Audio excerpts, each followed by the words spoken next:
Hello everyone, welcome to digital academy 03 YouTube channel. Digital academy 03 YouTube চ্যানেলে আপনাদের সকলকে স্বাগত জানাই। তো ফ্রেন্ডস, আবার একটি নতুন চাকরির বিজ্ঞপ্তি নিয়ে আপনাদের সামনে উপস্থিত হয়েছি। তো ইতিমধ্যে কিন্তু রেলওয়ে রিক্রুটমেন্ট বোর্ডের পক্ষ থেকে বিজ্ঞপ্তি প্রকাশ করতে চলেছে গ্রুপ ডি পদে। এক্ষেত্রে এই পদে আবেদনের জন্য শিক্ষাগত যোগ্যতা, বেতনের স্কেল, বয়সসীমা এছাড়াও আপনারা কীভাবে আবেদন করবেন সে সংক্রান্ত বিস্তারিত তথ্য আলোচনা করতে চলেছি আজকের এই ভিডিওটির মাধ্যমে। তো আপনারা ভিডিওটি প্রথম থেকে শেষ পর্যন্ত দেখতে থাকুন। আর আপনারা যদি আমাদের চ্যানেলটিতে নতুন ভিজিট করে থাকেন তাহলে অবশ্যই আমাদের চ্যানেলটিকে সাবস্ক্রাইব করে পাশে থাকা বেল আইকনটিতে প্রেস করে রাখুন এরকমই লেটেস্ট চাকরির আপডেটগুলি সর্বপ্রথম পাওয়ার জন্য। তো ফ্রেন্ডস, আপনারা এখানে দেখতে পাচ্ছেন রিক্রুটমেন্ট বোর্ড কিন্তু বলা হয়েছে রেলওয়ে রিক্রুটমেন্ট বোর্ড। ভ্যাকান্সি কিন্তু বলা হয়েছে এখানে আপনাদের গ্রুপ ডি পদে কিন্তু নিয়োগ করা হয়ে থাকবে এবং টোটাল ভ্যাকান্সি কিন্তু এখানে বলা হয়েছে এক্সপেক্টেড কিন্তু 1 লাখ কিন্তু টোটাল অল ওভার ইন্ডিয়াতে কিন্তু শূন্যপদ রয়েছে। অ্যাপ্লিকেশন মোড কিন্তু এখানে অনলাইন রয়েছে, আপনারা কিন্তু সরাসরি অনলাইনের মাধ্যমে কিন্তু আবেদন করতে পারবেন। তার অফিসিয়াল ওয়েবসাইট কিন্তু এখানে বলা হয়েছে https:/indianrailways.gov.in। তো এর মাধ্যমে কিন্তু আপনারা অনলাইনে সরাসরি আবেদন করতে পারবেন। এক্ষেত্রে কিন্তু এর যে অ্যাপ্লিকেশন স্টার্টিং ডেট সেটা কিন্তু শুরু হতে চলেছে অক্টোবর মাস থেকে। তো এটা কিন্তু একটা টোয়েন্টেটিভ ডেট রয়েছে, আর মোস্ট প্রবাবলি কিন্তু সেই অক্টোবর মাসেই কিন্তু এর ভ্যাকান্সি নোটিফিকেশন কিন্তু রিলিজ হতে চলেছে। আর আমরা কিন্তু অবশ্যই সেই সময় কিন্তু আবার নোটিফিকেশন কিন্তু জারি করে থাকবো একটি ভিডিওর মাধ্যমে। তো আপনারা যারা এখনও পর্যন্ত আমাদের চ্যানেলটিকে সাবস্ক্রাইব করে রাখেননি তারা কিন্তু অবশ্যই কিন্তু আমাদের চ্যানেলটিকে সাবস্ক্রাইব করে রাখতে পারেন সেই সমস্ত আপডেটগুলি সর্বপ্রথম পাওয়ার জন্য। নেক্সট আমরা দেখে নেব গ্রুপ ডি পদে আবেদনের জন্য শিক্ষাগত যোগ্যতা কী চাওয়া হয়েছে। তো এক্ষেত্রে কিন্তু প্রার্থীকে অবশ্যই মাধ্যমিক পাস করে থাকতে হবে এবং নির্দিষ্ট স্ট্রেটে কিন্তু আপনারা যদি আইটিআই কমপ্লিট করে থাকেন তাহলে কিন্তু আপনারা এখানে আবেদন করতে পারবেন।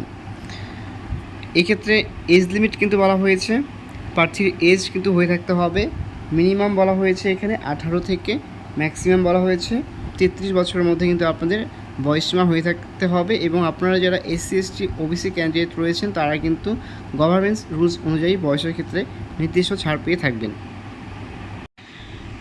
নেক্সট আমরা দেখে নেব অ্যাপ্লিকেশন ফি কী চাওয়া হয়েছে।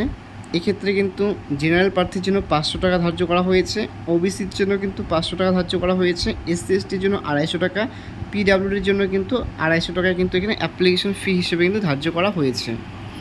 তবে এক্ষেত্রে কিন্তু আপনারা যদি এক্সামটি দিয়ে থাকেন বা আপনারা যদি এক্সামটি অ্যাপিয়ার হয়ে থাকেন তাহলে কিন্তু আপনাদের কিন্তু সেই টাকাটা কিন্তু ডিডাকশন হয়ে যাবে পরবর্তীতে। নেক্সট আমরা দেখে নেব সিলেকশন প্রসেস কি রয়েছে রেলওয়ে গ্রুপ ডির ক্ষেত্রে। এক্ষেত্রে কিন্তু আপনাদের ফার্স্ট কিন্তু থাকছে কম্পিউটার বেসড টেস্ট অর্থাৎ যেটা সিবিটি টেস্ট বলা হয়ে থাকে। তো এরপর সেখানে যে সমস্ত সিলেবাস থাকছে জেনারেল সায়েন্স থাকছে, ম্যাথমেটিক্স থাকছে, জেনারেল ইন্টেলিজেন্স এবং রিজনিং এবং জেনারেল অ্যাওয়ারনেস এবং কারেন্ট অ্যাফেয়ার্সে কিন্তু থাকছে আপনাদের কম্পিউটার অর্থাৎ সিবিটি 1 যে এক্সাম সেক্ষেত্রে কিন্তু সেখানে এই সমস্ত সাবজেক্ট থাকছে। তারপর কিন্তু এখানে থাকছে ফিজিক্যাল এফিসিয়েন্সি টেস্ট যেটা বলা হয় পিইটি। এক্ষেত্রে কিন্তু বলা হয়েছে applicants who have passed CBT exam go through physical efficiency test, অর্থাৎ আপনারা যারা এখানে সিবিটি 1 ক্লিয়ার করবেন তারা কিন্তু এই টেস্টের জন্য কিন্তু আপনারা অবশ্যই ডাক পেয়ে থাকবেন।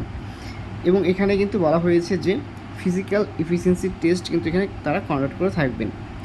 নেক্সট থাকছে ডকুমেন্ট ভেরিফিকেশন।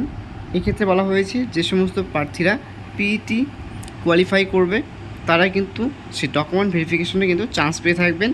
সেখানে কিন্তু আপনাদের সমস্ত শিক্ষাগত যোগ্যতার প্রমাণপত্র, বয়সের প্রমাণপত্র, ক্যাটাগরি সার্টিফিকেট এই সমস্ত কিছু কিন্তু সেখানে ভেরিফাই করা হয়ে থাকবে। তারপর থাকছে কিন্তু এখানে মেডিকেল এক্সামিনেশন। তো এখানে তো আপনাদের সেই মেডিকেল টেস্টটি কিন্তু এখানে কন্ডাক্ট করা হয়ে থাকবে। নেক্সট আমরা দেখে নেব জোন ওয়াইজ ভ্যাকান্সি কী রয়েছে। পুরোটাই কিন্তু এক্সপেক্টেড কিন্তু ভ্যাকান্সি রয়েছে এখানে। সেন্ট্রাল রেলওয়ে থেকে কিন্তু থাকছে টোটাল 9345টি শূন্যপদ। ইস্ট সেন্ট্রাল রেলওয়েতে থাকছে কিন্তু 3563টি শূন্যপদ। ইস্ট কোস্ট রেলওয়েতে কিন্তু থাকছে টোটাল শূন্যপদ 2555টি শূন্যপদ। নেক্সট আছে ইস্টার্ন রেলওয়ে এবং বলা হচ্ছে সিএলডাব্লিউ এবং মেট্রো। এখানে কিন্তু আপনার টোটাল ভ্যাকান্সি থাকছে হচ্ছে 10,514টি কিন্তু এখানে আপনাদের টোটাল শূন্যপদ থাকছে। নেক্সট এখানে বলা হয়েছে নর্থ ইস্টার্ন রেলওয়েতে কিন্তু থাকছে 4,002টি শূন্যপদ। নর্থ ওয়েস্টার্ন রেলওয়েতে কিন্তু থাকছে এখানে 5,249টি শূন্যপদ। নর্থ ইস্ট ফরটিনার রেলওয়েতে কিন্তু বলা হয়েছে 2,894টি শূন্যপদ।